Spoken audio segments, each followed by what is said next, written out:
The sun beats down on the South African highwall, a familiar, life-giving wall. But here, at this crack in the earth, its power ends. The clan of Homo naledi is gathered, their small, slender frames casting long shadows in the late afternoon light. They are a mosaic of features, a unique chapter in the story of human evolution. With shoulders built for climbing and feet made for walking, their brains are no larger than an orange.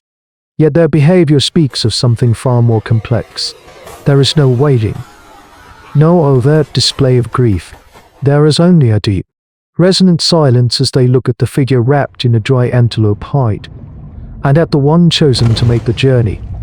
This is not a burial. It is a delivery, for generations. Their dead have not been left to the hyenas or the vultures, nor have they been covered with stones in the open air. Their dead go down, down into the deep, quiet dark of the world's belly. The one chosen for this task is not the strongest or the oldest, but the one who knows the path. They are a psychopomp for this small tribe of ancient humans, a guide for the soul into the underworld.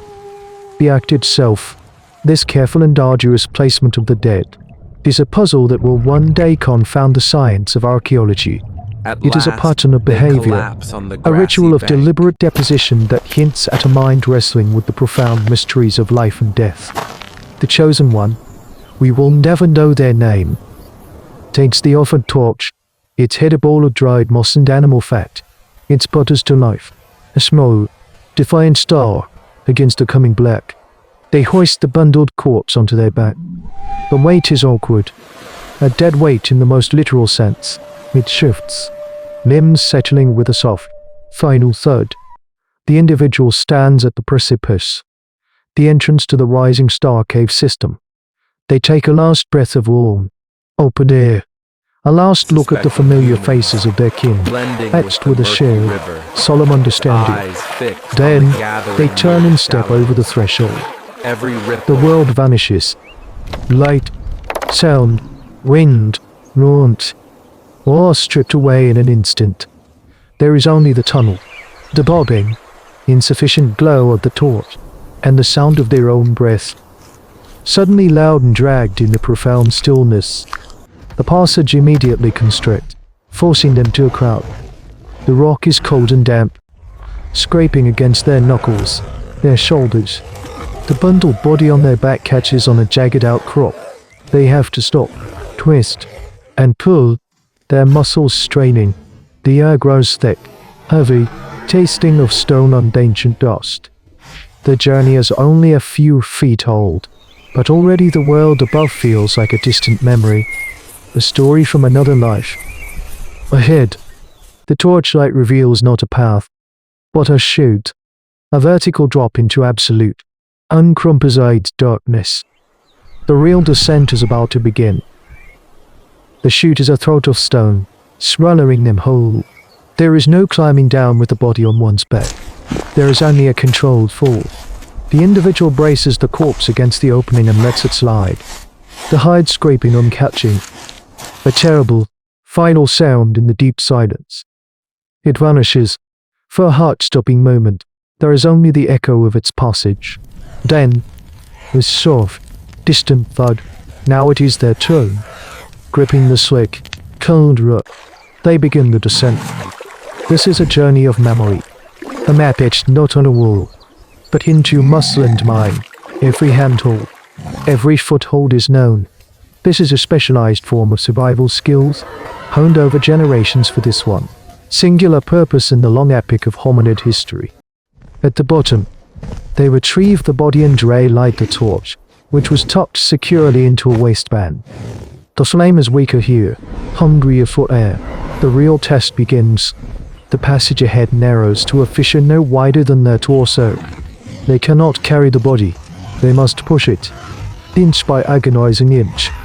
They shove the dead weight ahead of them into the suffocating black. The sound of hide dragging on rock their only guide. Then they follow, slithering on their belly, the stone pressing in from all sides. To truly comprehend this journey, you must do more than listen. You must feel the rock press in, become a silent witness to each agonizing inch of progress. This is the primal fear of being buried alive, endured willingly. The fissure opens into a chamber, but offers no relief. The path is a knife-edge ridge of rock, barely a foot wide, with a black, bottomless drop on either side. The clan calls this the Dragon's Back. Here, the torchlight is a curse, revealing only the terrifyingly narrow path, while making the darkness on either side seem deeper, more absolute. The individual straddles the ridge, pushing the body ahead, their own legs dangling into nothingness. Geothims, a thief of strength. Idolate begins behind the eyes, the first whisper of hypoxia. The torch flame flickers, turning a sickly blue at its edges. Every movement is a calculation against exhaustion and the dwindling supply of breathable air. A single slip, a moment of dizziness, and two bodies would be lost to the deep, their story ending in an unread footnote of Paleontology. They pass through galleries of stone wonders that they cannot see. The torchlight only catches glimpses of glistening, weeping speleothem formations. Stone icicles that have been growing in the dark for longer than their species has existed. These silent, beautiful shapes are indifferent witnesses to their struggle. The only goal is the chamber, the final resting place. The torch is burning low now, the bowl of fattened moss more than half consumed. There is no turning back. The path behind is just as treacherous as the path ahead. Then, the journey out, against gravity and with failing light, would be impossible. This was always a one-way trip. The knowledge of that fact is not a source of fear, but of grim focus. It simplifies the world down to the next handhold, the next breath, the next push. The final passage is the coolest.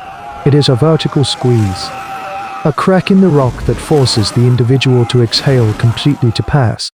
Their ribs scraping against the stone, they must climb it, pushing the body up ahead of them into the darkness. A feat of almost unimaginable strength and desperation. The torch, now little more than a dying ember held in their teeth, provides almost no light. Muscles scream, lungs burn. But the memory map says this is the last gate, with a final, agonizing heave. They push the body through the opening, haul themselves up after it. They are here. The naledi chamber, the torchlight, now a faint, pulsing orange glow, does little to pierce the vast, silent darkness of the cavern, but it reveals what is near. Bones, a floor of bones. They are pale and delicate in the dying light, scattered and piled in the gentle contours of the cave floor. This is not a refuse pit. It is a congregation of the dead, for students of Archaeology. This chamber is a library of ancient myths, but for this individual, it is home. It is the final clan gathering. With what little strength remains, they unwrap the body from its hide shroud. They arrange the limbs, closing the eyes, the final, tender act of care for the one they have carried so far. It is a scene of profound humanity, a behavior so complex and emotionally resonant that it defies the small size of the brain that conceived it. What drives this? Is it a belief in an afterlife? A desire to keep the clan whole, even in death? Or is it simply a way to protect the bodies of loved ones from the indignity of being scavenged? A form of ultimate respect. The study of taxonomy, what happens to an organism after its death, can suggest how the bones got here. But it can never truly explain the why. That why is locked in the mind of this lone, exhausted hominid. The journey is over. The sacred duty is done. The torch flame sputters, casting one last, fleeting dance of shadows across the silent, waiting faces of the ancestors. The individual sits down among the bones, their back against the cold stone wall. There is no panic. There is no despair. There is only a great, final calm. They have delivered their charge and have now taken their place. This act of altruism is absolute. To ensure the dead reached their final rest, another life had to be forfeit. It was the price. The individual takes the dying torch and gently, deliberately, pushes its glowing head into the soft cave dust, extinguishing the last spark of light. The darkness that floods in is total. It is a physical presence.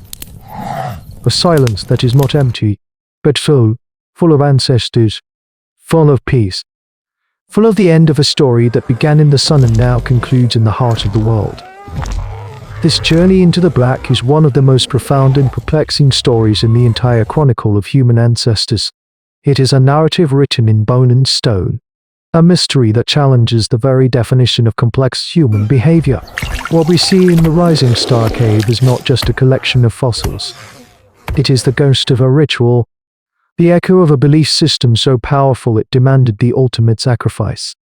These small-brained hominids, navigating a lethal labyrinth to deposit their dead, force us to confront our own arrogance. We often equate brain size with intelligence, with consciousness, with soul. The silent congregation in the naledi chamber suggests the map of the human spirit is far more complex than we can measure with calipers and scans.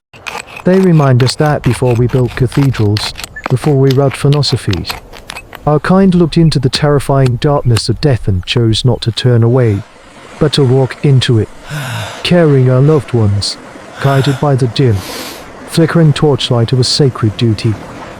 The deepest caves are not in the earth, but in the heart, and the echoes within them never truly fade.